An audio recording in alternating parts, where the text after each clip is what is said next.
Então, vocês estão notando uma turma aí, toda uniformizada, né? Aí, ó, Tutu também tá em a sua. É a camisa que ficou pronta, olha só. Camiseta que ficou pronta da Jumelk. A minha tá aqui também.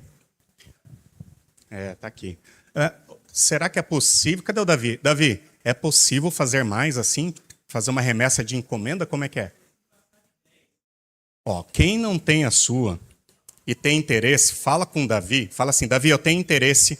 Se passar de 10 interessados, aí a gente manda fazer mais uma remessa. Nós vamos fazer depois uma foto com a turma da juventude e aqueles que quiseram também a sua, para poder ter de lembrança. Nós vamos fazer uma foto aqui na frente, bem bonita, com os jovens e com a galera que tem a camisa aí também, algumas crianças.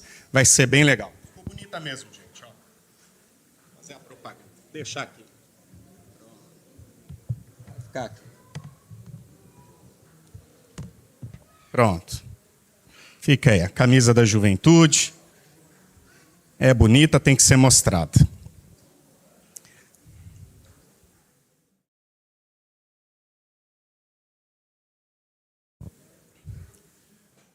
Que Deus abençoe as crianças, os adolescentes que também vão receber a mensagem.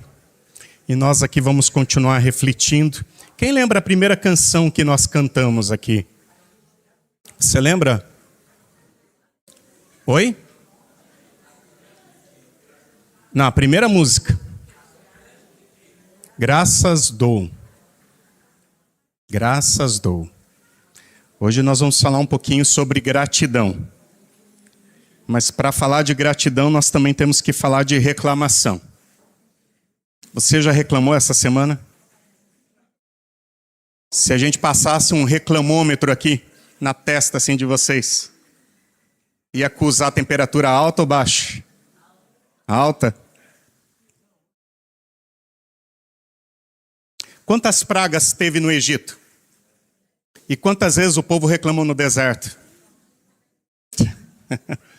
10 reclamações bem destacadas no deserto. Deixa eu colocar algumas para vocês aqui. Olha só. O povo de Israel, mais de 400 anos, escravos no Egito, recebe um convite gracioso da parte de Deus de serem libertos depois de anos, gerações e gerações, oprimidas pelos egípcios. E recebe um convite gracioso de irem para uma terra que Deus iria mostrar. E eles iriam entrar num estado de libertação, um processo de libertação. O povo precisava passar por isso. E eles então vão para o deserto para aprender também com o nosso Deus. E lá, onde deveriam desenvolver confiança, fé, relacionamento com o Deus que prometeu, o povo começa a reclamar mesmo depois de terem visto tantas coisas. Mas vamos lá, alguns destaques aqui das reclamações do povo de Israel.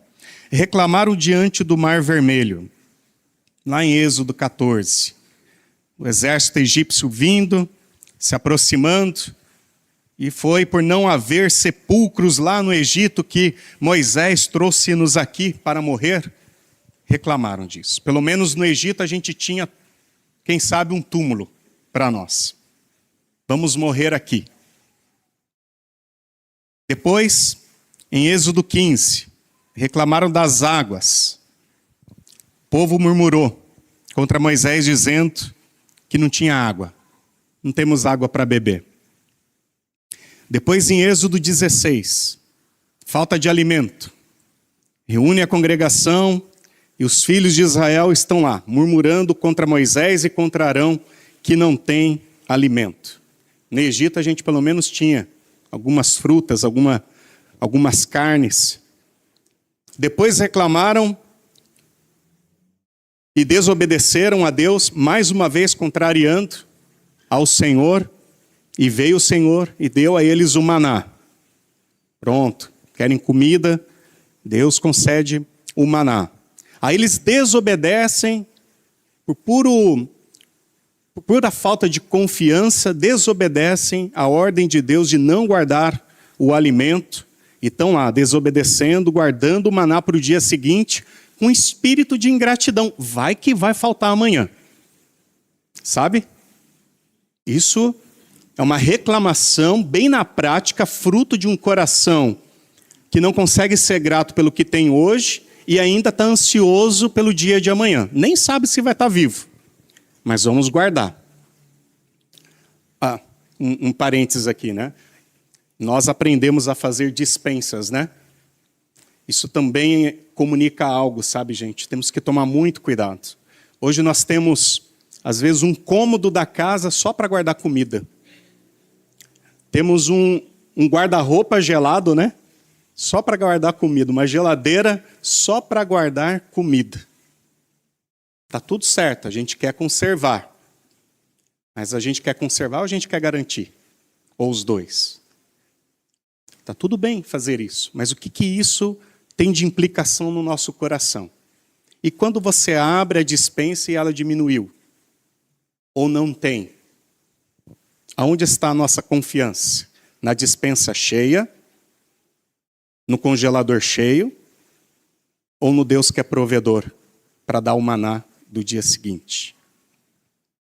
O povo de Israel reclamou e, percebendo que havia maná que chega para aquele dia, resolveram guardar para o dia seguinte. O que aconteceu no dia seguinte com esse maná? Estragava, né? Depois reclamaram de novo por falta de água lá em Refidim. O povo contendeu em Moisés e questionou ele: por que você fez a gente subir do Egito até aqui? Vamos morrer de sede. Depois, diante da demora de Moisés retornar lá da montanha, abandonaram a confiança em Deus e fizeram para si um ídolo, um bezerro de ouro. A idolatria, ela passa a ser um sinal de reclamação. É uma reclamação prática de dizer assim: já que nos falta um Deus, vamos nós levantar o nosso. É uma reclamação da ausência de Deus. Sabe quando você não percebe a ação de Deus, a presença de Deus? Será que a gente também não tem essa tentação de levantar algum ídolo para substituir aquela ausência, que não é abandono, mas é um sentimento de ausência? A gente também precisa descobrir isso. O que significa sentimento da ausência de Deus e abandono de Deus?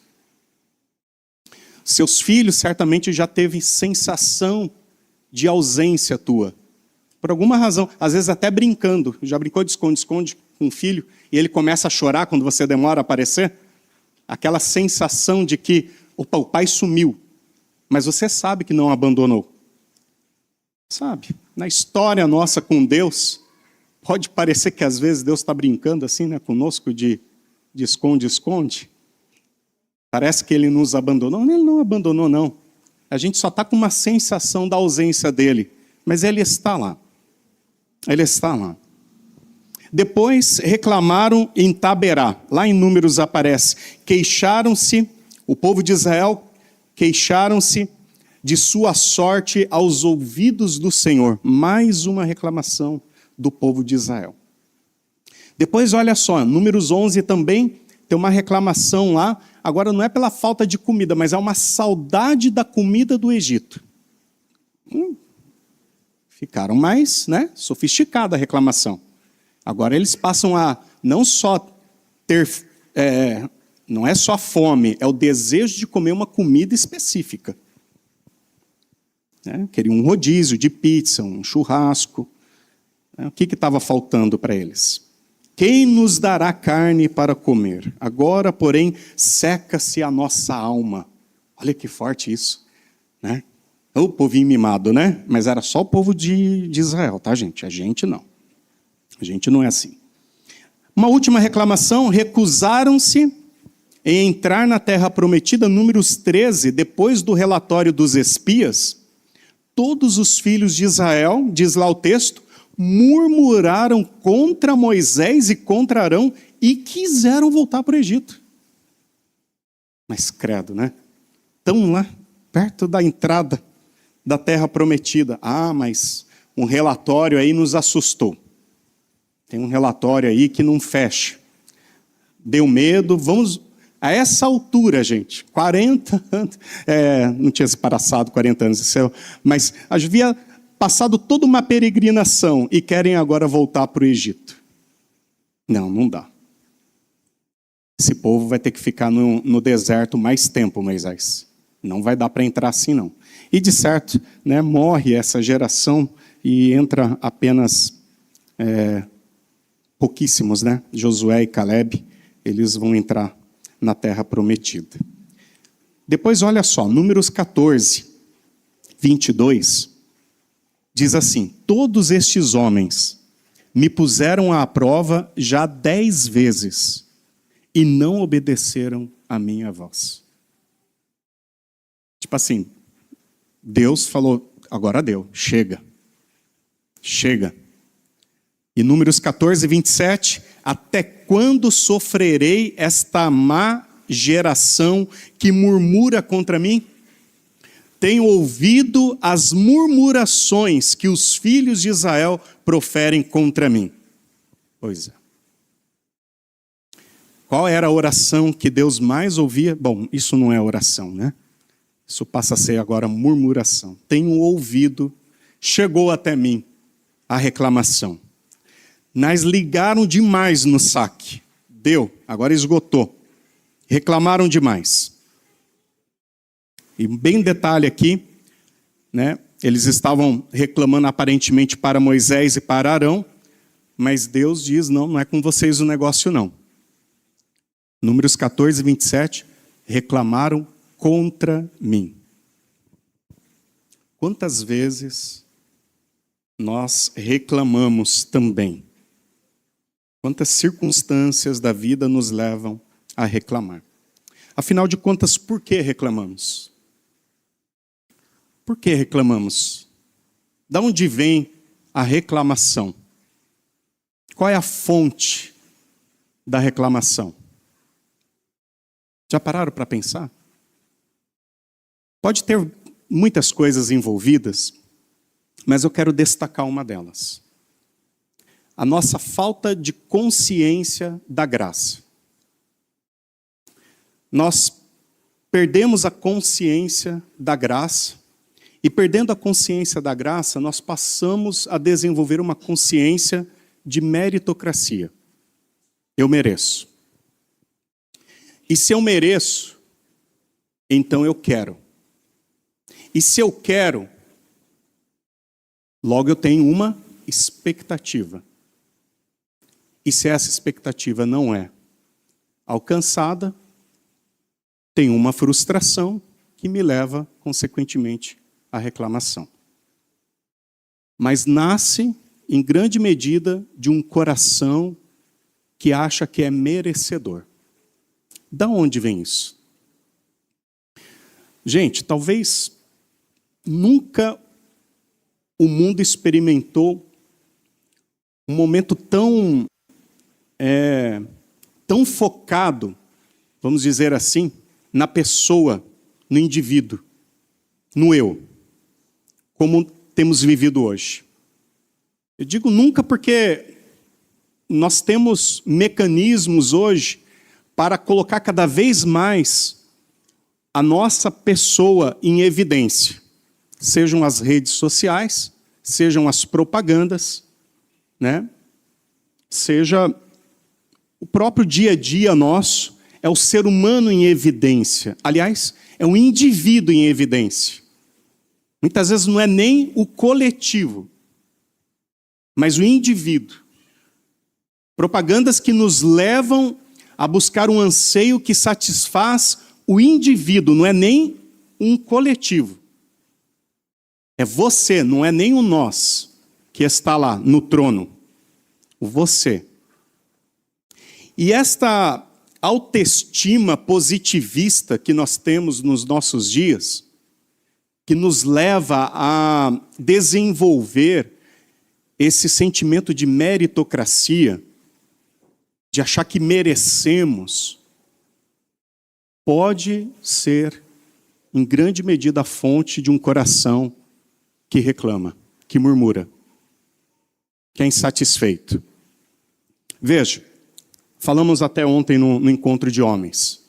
É comum, às vezes, a gente ouvir pessoas chegando em casa depois de uma semana de trabalho, de um dia de trabalho cansativo, ou de ter feito algumas coisas assim que você se empenhou, né? Aí você senta lá no seu sofá e pensa assim, não, agora eu vou, sei lá, pedir uma pizza, ou comer um lanche, ou, sei lá, né, assistir um filme e vem aquele sentimento assim, não, afinal eu sou filho de Deus. Eu mereço. Aquela sensação de que, por ser filho de Deus, eu mereço. Da onde que vem esta ideia de achar que ser filho de Deus tem a ver em merecer alguma coisa? Quando, na verdade, ser filho de Deus já é uma graça. A gente nem merecia isso. E nos tornamos filhos de Deus por graça. É isso mesmo, gente? Será que nós vamos deixar que esse sentimento da época, esse valor da época do ser humano, essa supervalorização de uma autoestima positivista, determine também a nossa própria espiritualidade? A tal ponto de a gente ver incansavelmente, e não é de ontem, já faz um bom tempo, também em igrejas, colocando o seu bezerrinho de ouro, que hoje é o eu, em evidência, e colocando Deus num banquinho dos réus, né, exigindo dele, determinando a ele, que seja feita a minha vontade.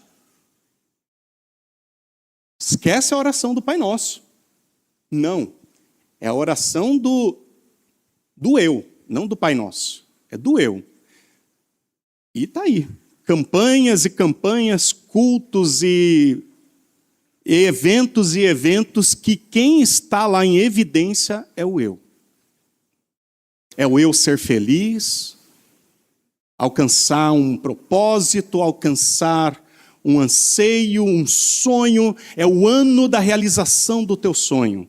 É o ano do propósito. É o ano que tudo tem a ver com aquilo que você vai conquistar. Gente, e se der errado?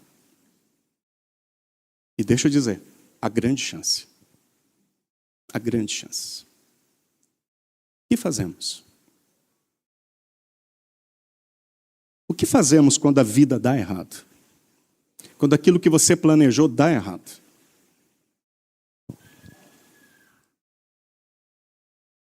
Simples, né? 0800, saque. Alô, Deus, escuta, é 2026, e cadê? Fazemos isso também. Da onde nascem as nossas murmurações? Vamos lá, Filipenses 2, o que o Novo Testamento nos traz de orientação? Filipenses 2, Paulo traz uma palavra aqui muito preciosa. E antes de falar sobre gratidão ou sobre murmuração, olha o que Paulo traz antes. Filipenses 2, lá no versículo de número 13. Ele diz assim, ó, pois Deus está, não é você, Deus está agindo em vocês, dando-lhes o desejo e o poder de realizarem aquilo que é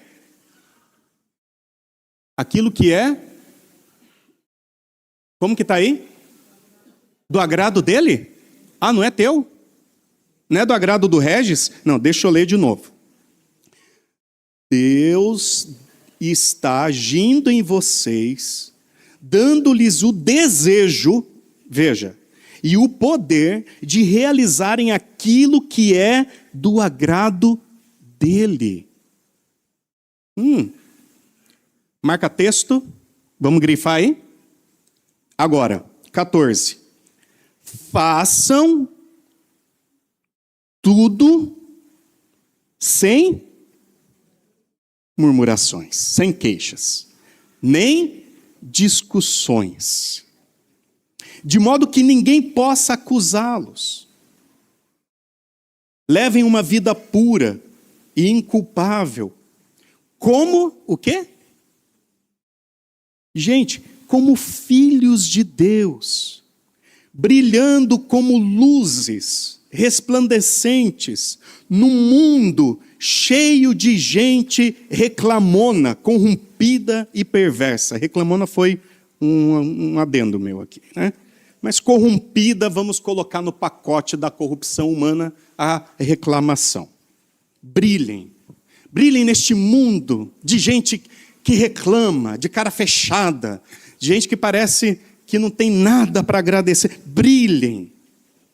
Mas como que nós vamos brilhar? Com ações próprias nossas? Não. Agindo pelo poder que Deus nos concedeu. E Ele nos deu poder para quê? Para fazer tudo o que é do agrado dEle. Aí está cheio de gente querendo usar a senha em nome de Jesus para conquistar coisas que é do seu agrado pessoal. Eu não entendo. Eu não entendo esse esforço de pintar uma piedade em cima dos nossos afetos e anseios pessoais. A não ser o fato de vir de um coração muito pecador, meritocrata, que deseja enganar Deus, como se isso fosse possível. A gente dá uma razão bem piedosa para Deus, sabe? Fazer as nossas próprias vontades. Não dá certo. Então, o que precisamos entender? Somos pecadores, que rompemos um relacionamento com Deus. E nós merecíamos apenas a morte. Era isso que merecíamos. E Deus, por sua graça, nos enviou o seu Filho, o seu único Filho, a morrer na cruz por nós. No nosso lugar, o lugar que era nosso. A cruz era um lugar meu e seu. Se nós merecíamos alguma coisa, era a cruz. Era a condenação. Era a morte eterna. Era um relacionamento quebrado eternamente com Deus. Era o que nós merecíamos. E Deus desejou nos salvar. É Deus que teve o propósito de nos salvar e nos deu, nos entregou o seu Filho. Ele entregou pouca coisa, gente. Entregar a Jesus Cristo foi pouca coisa.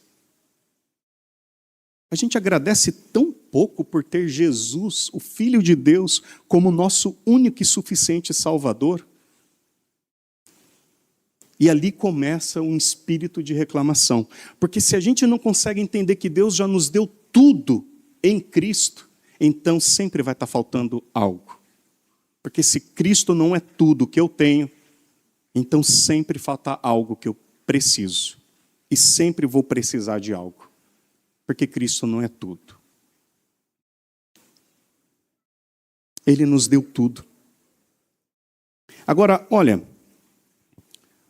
como que podemos melhorar o nosso reclamômetro, né? Diminuir ele, zerar, não sei se vamos conseguir, mas podemos fazer alguns exercícios que está na Bíblia. Leia a Bíblia, como dizia o Euler, né? Leia a Bíblia. Então, somente leia. Vamos lá. Alguns textos para refletir. Quero ler com vocês um primeiro aqui. Aliás, quero destacar um que a Sula já leu para nós aqui. Vamos voltar lá para o Salmo 51. Nem estaria, mas quando a Sula leu, eu falei, opa, olha como Deus é precioso. Já está dando de entradinha para nós, né, na sua palavra, né, um texto muito precioso. O Salmo 51 é um deles. Por quê? É o salmo de um pecador, certo? É um salmo de um santo? É o salmo do Davi, bonitão, poderoso, né? O rei exemplar de Israel? Não. É o salmo do Davi. Depois, diz aqui, depois da ocasião que Davi teve um papo com Natã, e foi um papo daqueles assim que falou: Davi, tem um cara que aprontou, e Davi ficou indignado que o cara havia aprontado. E Natã vai dizer: pois é, esse cara é você.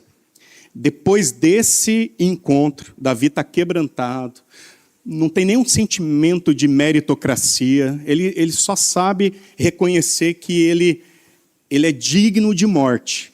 E ele clama a Deus por uma coisa: tem misericórdia. Sabe o que é misericórdia? Senhor, eu mereço ser punido, mas tem misericórdia. Me poupe daquilo que eu mereço. E não é coisa boa. Esse é o sentimento de Davi, que vai gerar agora um coração grato. E olha só o que ele diz no verso 15. A oração de Davi: abre meus lábios, Senhor, para que eu reclame de ti? Não. Para que minha boca te louve. Abrir lábios, a gente consegue. O problema é louvar Deus. Então é assim: Deus, se eu abrir a minha boca, eu só falo asneira. Então abre tu a minha boca, para que os meus lábios, a teu comando, a tua ordem, diante de ti, diante da tua graça, da tua misericórdia, da tua ação na minha vida, tu mesmo, Senhor, abra os meus lábios. Porque aí sim, eles poderão te louvar. Abre os meus lábios, Senhor, para te louvar. Porque se eu abrir os meus lábios com o meu coração, é pura reclamação. Isaías também, vai falar que habita no meio de um povo de impuros lábios, e ele também mesmo se vê assim, ele vai pedir: Senhor, cura esses lábios. Que não é só de falar asneira, talvez eram lábios de reclamação também. E precisa o Senhor vir lá com uma tenaz e sarar, esse povo e esse profeta. Mais um versículo aqui, para a nossa reflexão, para mudar nosso espírito de reclamação para a gratidão. Salmo 19. Salmo 19, versículo 14. Também um salmo de Davi e um salmo que vai nesta direção de buscar diante do Senhor uma graça para que os seus lábios possam proferir não reclamação, mas gratidão. Mas olha o que ele diz no 14, Salmo 19, 14. Que as palavras da minha boca e a meditação do meu coração sejam o quê? Agradáveis a ti. Grifa aqui com a mesma cor que você grifou Filipenses 2. Para você lembrar que tem conexão. Ou escreva do ladinho aqui, Filipenses 2. Porque o que diz lá em Filipenses? Que Deus nos deu o poder de fazer o quê? Tudo que é do agrado dele. E aqui Davi pede: Senhor, que as meditações do meu coração, que as palavras dos meus lábios sejam agradáveis não a mim, mas a ti, Senhor, minha rocha e meu redentor. Esse finalzinho é chave aqui também no versículo. Porque Davi está colocando a sua segurança em Deus. Minha rocha. Minha rocha não são as circunstâncias. A minha rocha não são o que eu tenho, o que eu possuo. A minha rocha não é o meu controle das circunstâncias. A minha rocha é o Senhor, e não só a minha rocha, meu Redentor. O Senhor é o meu Redentor. Filipenses 4:8 vai também nesta direção de pensamentos. E eu acho bem interessante isso, porque ali está num contexto de reclamação, de briga entre duas pessoas na comunidade. a Evódia e a Sinti, que Paulo vai dizer, por fim, irmãos, Filipenses 4:8. Eu quero lhes dizer só mais uma coisa. Aquelas recomendações. Olha, mais uma coisinha. Eu tenho mais uma coisa para dizer para vocês. Concentrem-se em tudo que é verdadeiro, tudo que é nobre, tudo que é correto, tudo que é puro, tudo que é amável e tudo que é admirável. Pensem no que é excelente e digno de louvor. O louvor é para quem? É para Deus, não é para mim. Então, logo, todos os meus pensamentos têm que ir na direção daquilo que louva o Senhor. É fácil brilhar neste mundo, gente? Não, mas é necessário. Porque senão nós seremos sufocados ou pelo espírito de reclamação ou por essa excessividade de autoestima positivista que começa a respingar nas igrejas também e alcançar o nosso coração ao ponto de nós acharmos que também, ainda mais nós, né? Nós que aceitamos a Jesus, já que somos filhos de Deus, será que nós não merecemos alguma coisa? Já que nós fazemos parte de um reino, já que nós somos filhos do rei, será que nós não temos aí um direitinho, né? Já que somos aqueles que vai andar em ruas de ouro? Será que neste mundo não merecemos algo melhor? Para mim não fecha quando nós temos um rei que nos desafia a negar a si mesmo, a tomar a sua cruz todos os dias e segui-lo. Não faz sentido, gente. Nós acharmos que vamos ter vida confortável no mundo onde o nosso Cristo Salvador, Redentor, nossa rocha, nos diz que teremos aflições. É o que vamos ter neste mundo. Não fecha, não faz sentido. Mas então, temos esperança? Nós devemos então sempre viver no estado de alerta de que vamos viver dias ruins todos os dias? Não. A gente só tem que pensar o seguinte, quando você vive um dia bom, dê glória a Deus por isso. É graça do Senhor, gente. O natural vai ser os dias de aflição. E os dias bons, sabe? Vai ser aquela surpresinha assim que, legal. Sabe? Para você pensar assim, não. A graça do Senhor também está presente neste mundo, mas a minha esperança não se firma nisso. Não pode, gente. Eu quero encerrar com a reflexão de Jesus no deserto. Antes de ele ir para o deserto ser tentado pelo diabo, ele é batizado. E no batismo dele, ele ouve o seu pai dizendo, este é meu filho. A alegria, a minha alegria, este é meu filho, em quem me comprazo. Essa é a palavra do batismo de Jesus. Este é meu filho. Meu filho. E foi o pai que disse isso. Em alto bom som, foi o pai, não há dúvida.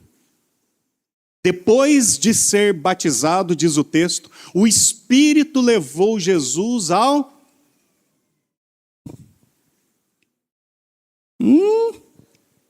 Filho, hein?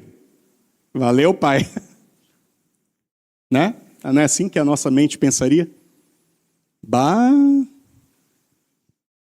Filho, eu te amo. Você é a alegria da minha alma. No outro dia, mando ele lá pro Iêmen.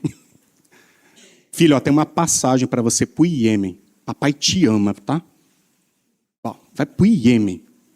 Tá tudo bem, tá, filho? Tudo bem. Você é meu filho, eu te amo, hein? Mas você vai lá pro Quest, né?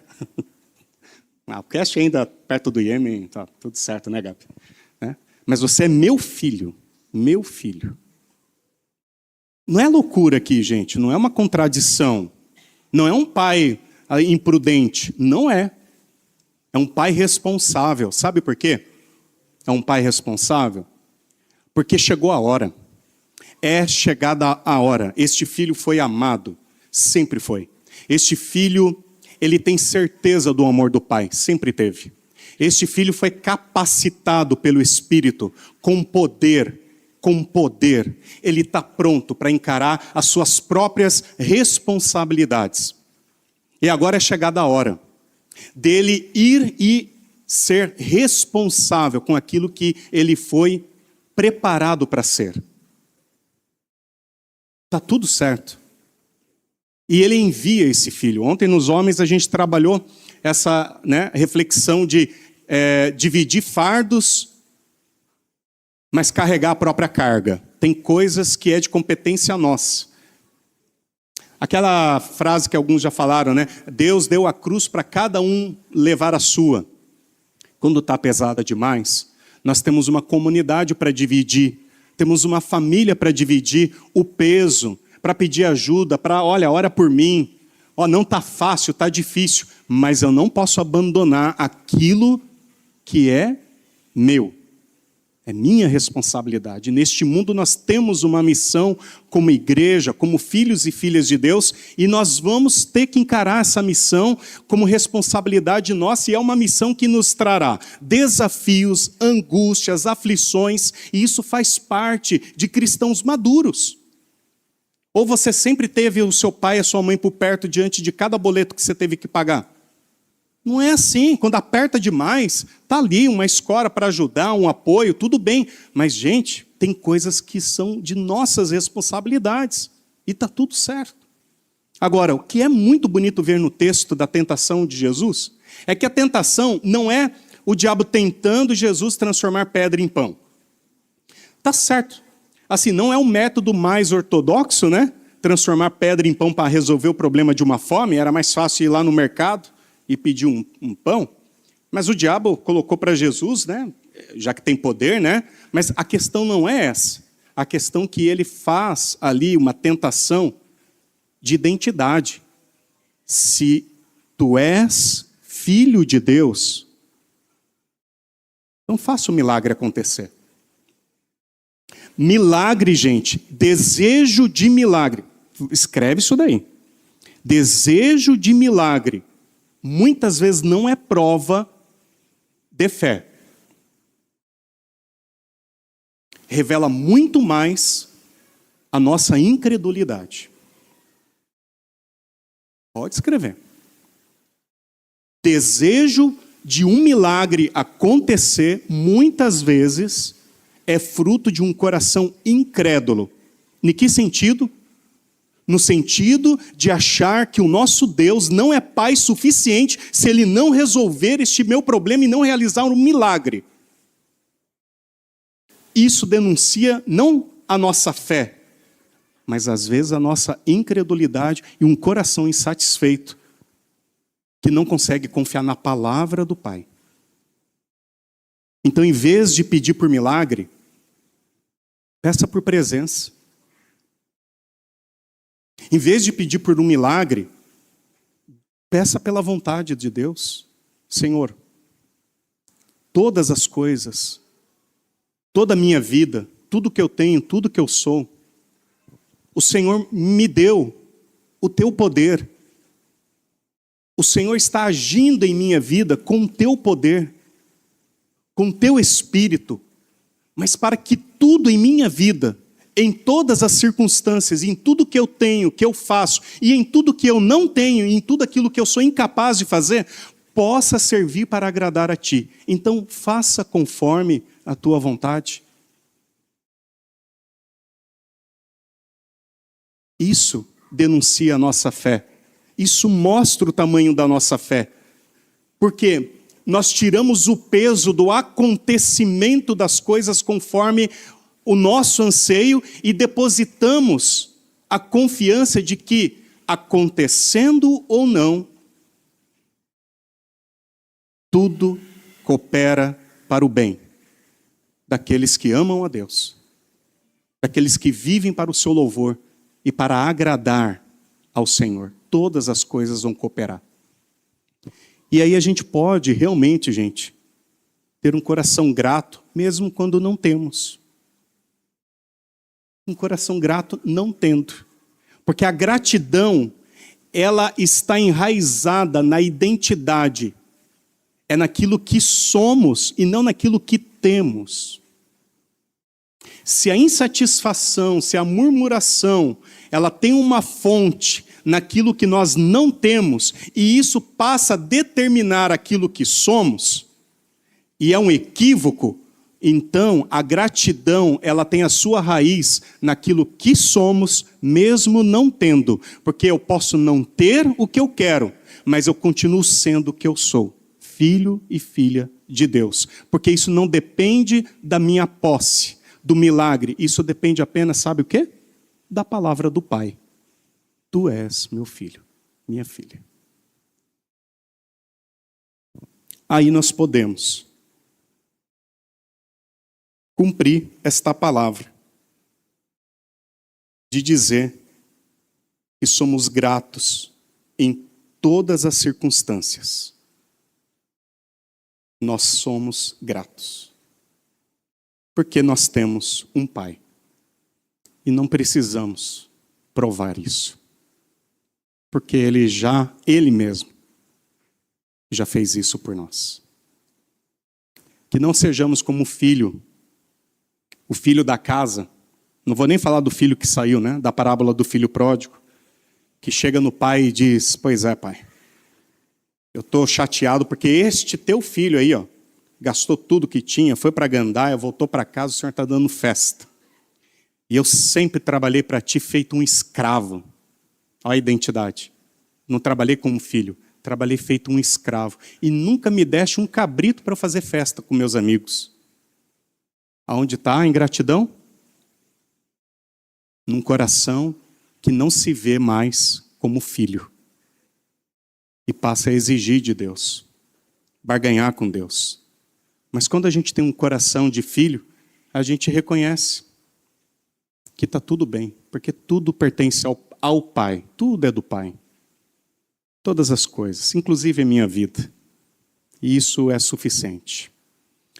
Que Deus nos abençoe, gente, que essa semana virão tentações, virão insatisfações, virão situações que irão colocar você no centro das atenções. Virão vontades e anseios de fazer orações que diz respeito à tua vontade. Virá, pode ter certeza. Nossas listas de orações, em grande medida, vai contemplar muito mais coisas que nós queremos do que o que Deus quer. Mas que Deus nos dê a graça de alguns momentos de lucidez, de clareza e maturidade espiritual, de lembrar desta palavra e pensar assim, Senhor, Tu nos destes. Vamos pensar nesta palavra aqui de Filipenses. Tu nos deste, Senhor, o Teu desejo e o Teu poder para que eu pudesse realizar tudo que é do Teu agrado. Então, Senhor, que a minha vida seja expressão de gratidão a Ti.